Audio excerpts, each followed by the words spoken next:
Good afternoon, YouTube. So it's been a few days since I've been able to stream. It's been a whacked out week, super busy. Tutoring is going off the wall, and I have other things going on as well. Again, I'm Greg from GregsTutoringNYC at gmail.com, and we're stuck in the middle here now. I think we're on step number 10 of going through the 2017-18 SHSAT. If you need a copy, please email me. You can email me for any other reason you want as well. We finished the revising editing section. We finished the reading comprehension section. So we're back to, it seems like a lot of people's kind of safe zone, which is the math. If you didn't get a chance yet, please go back and look at my review of the English parts, the ELA parts, which is the revising editing and the reading comprehension. There's a ton of stuff in there, and it's where you can get a lot of points from that's going to distinguish you. At the end of the day, a lot of kids are right at the cutoff scores for a lot of schools, and just getting 2 or 3 more questions right is what it comes down to for a lot of students. And if you can get 10 more questions right, then you're really in a safe zone. And you really kind of want to do that. There's a few iterations you want to go through, and you want to figure out your pacing and how you're going to approach the test. You're going to do the math first, you're going to do English first. Are you just going to go through it, do double checking all the way at the end? Are you going to do double checking at all, and just figure out your strengths and weaknesses and work from there, all right? All right, so I'm going to jump into this. We're only going to do the grid-ins today, and that I'm figuring is going to take about 20 minutes. So what I'm going to do is spend a few minutes going through the instructions here a little bit. Let me bring this up a little bit and make sure it's coming on your screen, all right? Yeah. So a lot of you have probably never read the instructions before, so let's just go through it super quick, just so you know you have it there. You don't want to be reading the instructions too deep on test day. Most likely they're not going to change the directions. So if you read it on the current handbook, not necessarily this one, you should have a more deep situation into what's going to happen this year. But this has been the directions for a couple of years. So if you don't know it, you can actually gain a point out of knowing this stuff. So formulas and definitions of mathematical terms and symbols are not provided. You're supposed to know them already. All right. 2, diagrams other than graphs are not necessarily drawn to scale. So when you see an illustration, unless it says it's drawn to scale, don't assume it is. But it says graphs are to scale. Okay? Do not assume any relationship in a diagram unless it is specifically stated or can be figured out. Okay? So the first problem 58, we're going to figure out information, but they're going to give us stuff. And we can't assume anything. If an angle is drawn like this, you were taught this is an obtuse angle, but it may not be one. This may turn out to be 45 degrees. Okay, so you have to get through these kind of distractions and figure these kind of things out based on what they're saying here. It's not drawn to scale. If something is supposed to be double, it may look like it's triple. It may look like it's smaller even. All right, so that's all kind of to distract you and to make sure that you're reading the word problems precisely. Okay. 3, assume that a diagram is a one plane unless the problem specifically states that it is not. So this is talking about, for instance, 2D and 3D things and stuff like that. 4, graphs are drawn to scale. So it's re-emphasizing what 2 just said. Unless otherwise stated, let me scroll this up slightly. You cannot assume the relationship according to the appearance.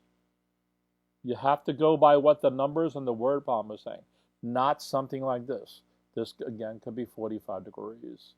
For example, on a graph, lines that appear to be parallel can assumed to be parallel. Likewise for concurrent lines, straight lines, collinear points, and right angles. And by the way, if you don't know what those 4 or 5 things are right there, look them up. Okay? You're also going to key in on stuff if there's something like this, and it looks like a right angle, it's not one until they put the square in. Okay? And often, even though what it just said, they're going to say, line L and M are parallel, or line L and and n are perpendicular, right? They'll say something like that, or use the symbols next to it. Okay, so there'll be some indication. If there's no indication, you can't make the assumption.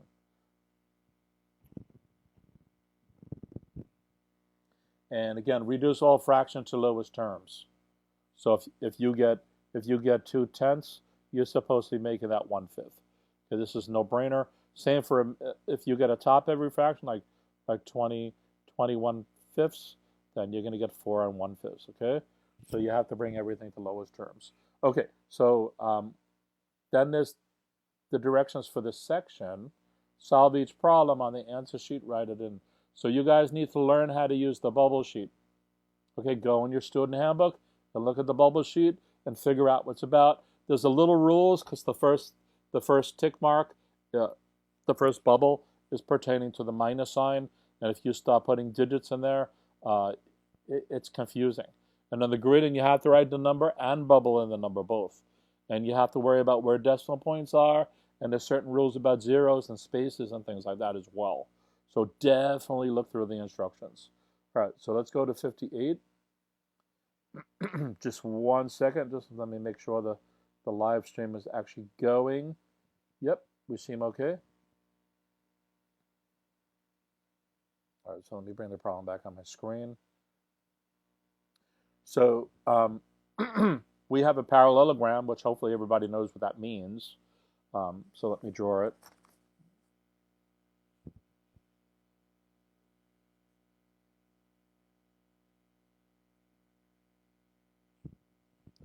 This is P, Q, R, S. They're giving us 72. You won't necessarily need to rewrite this because you'll have it on your test paper. So I would suggest your first shot is to actually do your work on the test paper. They have a line coming off here. This is a square, so this is 90. And you should actually write that. That'll help you. You're looking for X. Okay? I haven't looked at the word problem, but they have X. So most likely that's what we're trying to solve. So now let's look at it. We have a parallelogram, PQRS. We have an angle outside of it, 72. Okay? And they give us that, and they're looking for that, we assume. And we're not giving any other information. But we have other information. What we have is it's a parallelogram. So this is parallel to this. And we know that this is parallel to that. Okay? We also know that this angle is equal to this angle. And this angle here is equal to that angle there. So there's a whole bunch of info. It's basically just ricocheting off those instructions and directions I just gave. We just filled in a whole bunch of information here without even looking at the question. All right? I'm not necessarily saying to do that, but there's a whole bunch of, they gave the givens. The givens was this is 90, and that's 72, and the third given is the whole thing was a parallelogram. Okay? So we have to take the deets they give us and create our own details as well. All right?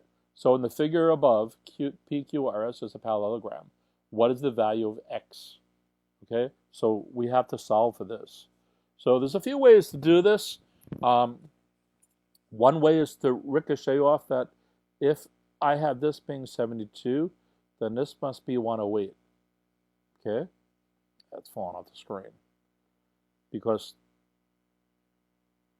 the sum of the degrees in a straight line is 180. So I'm presenting this because that's 72. That means this is 108. Okay? And I just said this was equal to this, and this was equal to this. So this is also 108. Okay? So now what we can do is we have 108, 90, and something. How can we figure that out? We know this whole thing is 360. So we have this plus this is 198, and we're going to subtract it from 360. We get 5, 1, 2, 2, 1, 4.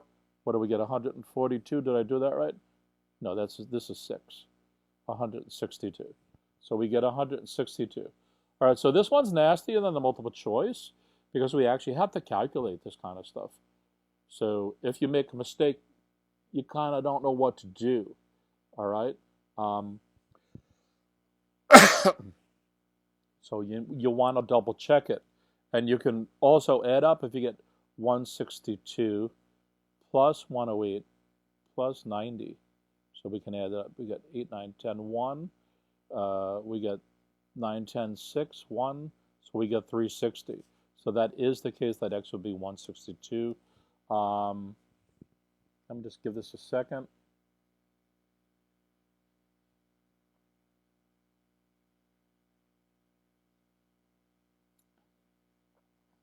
You know, we could have avoided some steps too. Let me redraw the figure.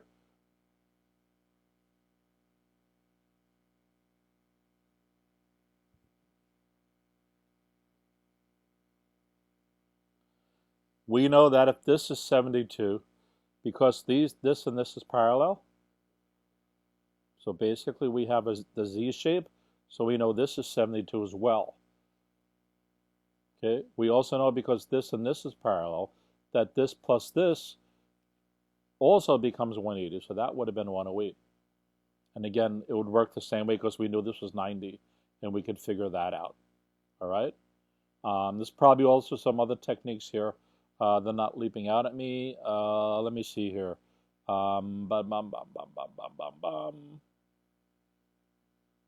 Yeah, I'm not sure. Nothing's leaping out, but that's certainly a second way to verify that this is 108. There's most likely a third way. Yeah, we could have done this here, by the way. We could have put this here, made the Z shape here. So if this is 72, then this is also 72. That means this is 72. So we could also figure it out with 90, 108, and 72, and figured out what was in here, and then added whatever that was. Yeah, I think it would have been 80.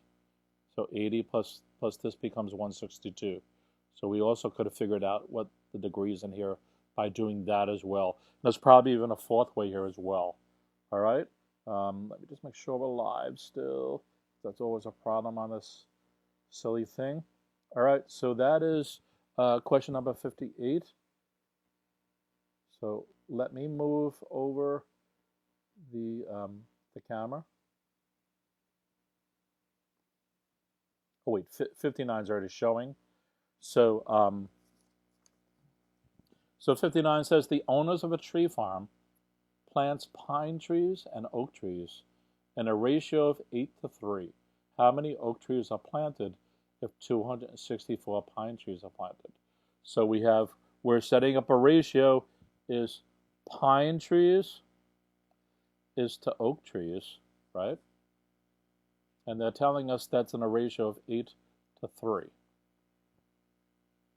So it says how many oak trees are planted if 264 pine trees are planted. So what we're going to do is just do the cross product here. We're going to get 8x equals 3 times 264. Okay, we can do that nasty multiplication, or we could realize we have 8 divided on both sides. Whoops.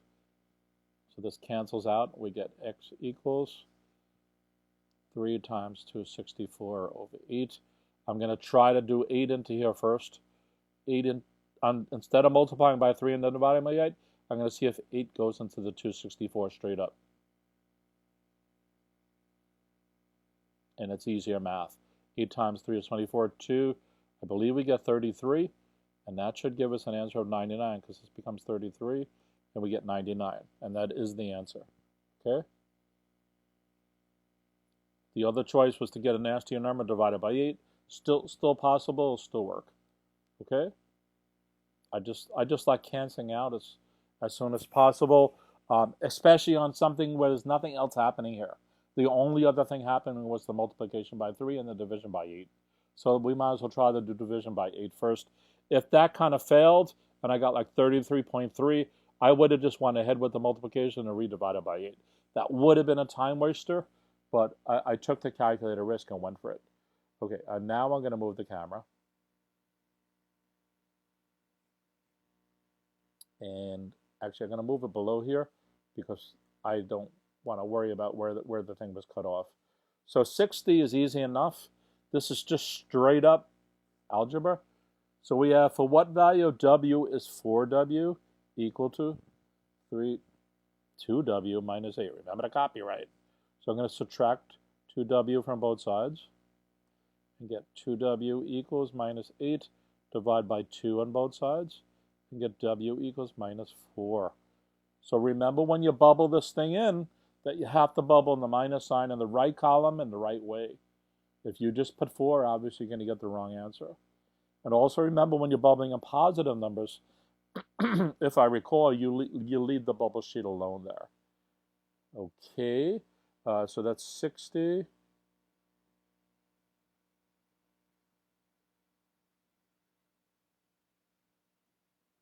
Okay, it was 61 and 60, so let me bring the camera slightly back up again. Get us the most space we can.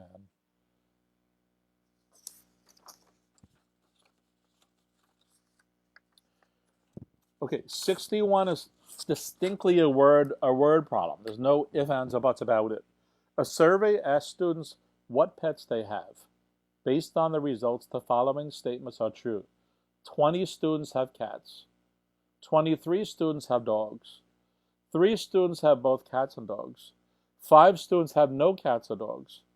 And how many students were surveyed? Okay, when I see a problem like this, I personally just like to use a Venn diagram. Because we have the people, we have the x's, the y's, and then in here we have the x plus y. And then if we make it its own universe, we have everything else outside of it. All right? So we're going to make something analogous here. We see we have cats, dogs and cats, and everything else. So we're going to set it up that same way. So the cats, dogs, this is cats plus dogs, and this is not cats, not dogs. All right? So what I like to do with this is just take it one step at a time. I'm going to ignore the center for now. It says 20 students have cats. Okay? 23 students have dogs. And then it says 3 students have both cats and dogs. So that means this is 3. So that means I have to take away 3 from here. And it also means I have to take away 3 from here as well. Right? So let's double check. There's still 20 students who are cat owners, and there's still 23 with dogs. So that works. And then 5 have no dogs, have cats. So that's here. And that's it. We're done with the problem. So we have 17 plus 3 plus 20 plus 5. So we get 45. I did that in my head. Let me just double check it. We have 7 plus 3 is 10. This is 5, 1, 2, 3, 4. We get 45. Okay? There's other ways to do this. I personally prefer the Venn diagram one. We can do this addition subtraction because we can write on the side cats 20, dogs 23, 3 students, cats plus dogs equals 3. So that means we have to take it across from here. And then it says everybody else is 5. And it comes up with the same numbers and we get 45. And there's probably other ways to do this as well. All right? So this one really is just truly mapping the words into some sort of logical structure to build it up and make sense out of it. All right, this is going actually really fast. So 62 might be the hardest, confusing one. There's a couple ways to do this. Let me try to bring this up for a second. Wait a second. I don't have the problem on my screen. Okay, let me make sure it's on your guys' screen. Yes. So the sum of 2 consecutive integers is minus 15. If 1 is added to the smallest integer and 2 is subtracted from the largest integer, what is the product of the 2 resulting integers? So consecutive means 1 and 2. Consecutive means 4 and 5. Consecutive means minus 7 and minus 6. Okay, if we're talking going from lower to higher. Okay, so it's telling us the sum of 2 of them. If we add that up, we get 15. No, sorry, minus 15. All right. So that's the first challenge. And then it tells us once we figure out what the two numbers are, if we add 1 to the small number and subtract 2 from the larger number, and then multiply them, what's that? So we need to figure out which two numbers can add up to 15, or minus 15 in this case. So if they're consecutive, it kind of means the average of the two numbers, right? So which two numbers when you add them up?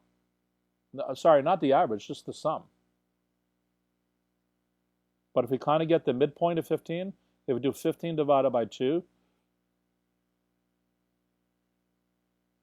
we get 7.5. And if we do minus 15 divided by 2, we get minus 7.5. So that's indicative that the two numbers are like that. Okay, and that's kind of one quick way to do it. And we get these two numbers. Are they consecutive? Yes. Is there some minus 15? Yes. Then you're done. Okay? All right? We could have also solved this part algebraically, because if you notice the pattern here, if we say this is x, and then this column is x plus 1, okay? And it doesn't matter how we do this. We could have done this by saying this is x minus 1, and this is x. But this is easier math. So what we're saying is the sum of these two numbers, this number plus that number, equals 15. So that means it's x plus 1. That's the second number. We don't need this parenthesized. Equals, sorry, minus 15. Minus 15. So we're going to get 2x plus 1 equals minus 15. We subtract 1 from both sides, and we get 2x equals minus 16, divide 2 by both sides, and we get x equals minus 8. That confirms the number we got up here. So you want to be able to do it in all these different ways. The same as the other examples I was giving. You want all these alternates so you can do your double checking. All right, so if x is minus 8, then x plus 1 equals minus 7. So we're back to the two numbers again. Okay, so now that we have the two numbers, minus 8 and minus 7, and make sure you're putting them in order, because it's now asking you to do something with the larger number and the smaller number. And remember, minus 7 is greater than minus 8. 7 is less than 8, but minus 8 is less than minus 7. Remember that, right? If we do the number line, they flip. So minus 8 is smaller than minus 7. So it says if 1 is added to the smallest number, so we have minus 8 plus 1. Okay, what do we get there? That's minus 7. Okay, and then it says 2 is subtracted from the larger one. So we're going to have minus 7 minus 2. We get minus 9. Okay, then it says what is the product of the resulting two integers? So this is minus 7 times minus 9 equals plus 63. Remember, a minus times a minus is a plus. So we get plus 63. All right, so we're just taking that bite size there. We did this in, I'm not sure how long, 27 minutes. So hopefully everybody's SHSAT prep is going well. You guys can always email me questions you have and problems you have. I'm going to do maybe tomorrow morning some of the ABCD ones, the bubble ones, and we'll see how that works. I'm tutoring in the morning and I'm tutoring in the afternoon, and I have a gap in the middle of it. So what I'm contemplating doing is, and this is in Manhattan, so what I'm contemplating doing is I'm going to chill out at Bryant Park between the two sessions. And what I'm thinking of doing is setting up a SHSAT info session for anybody who wants to show up. I'm going to be there anyway. So I might do YouTube in a couple of minutes. I have to figure this out. I want to finalize the times with the families because if some of them adjust that this may not happen, so I have to kind of confirm it still. But I should have a few hours gap currently between the two sessions. Again, that may change. So just consider this as a minor heads up, and I'll do YouTube if it changes any, or it seems like it's going to be more realistic. I believe it's going to be a nice day out tomorrow. There's no rain. Not going to be too hot, and we'll just figure out how to meet up. As I said, I'm most likely going to be there anyway because they have Wi-Fi and electrical sockets. All right, people. Peace out. Please like the video. Please subscribe. Oh, yeah. Smack that like button. Thank you. Bye. Peace out.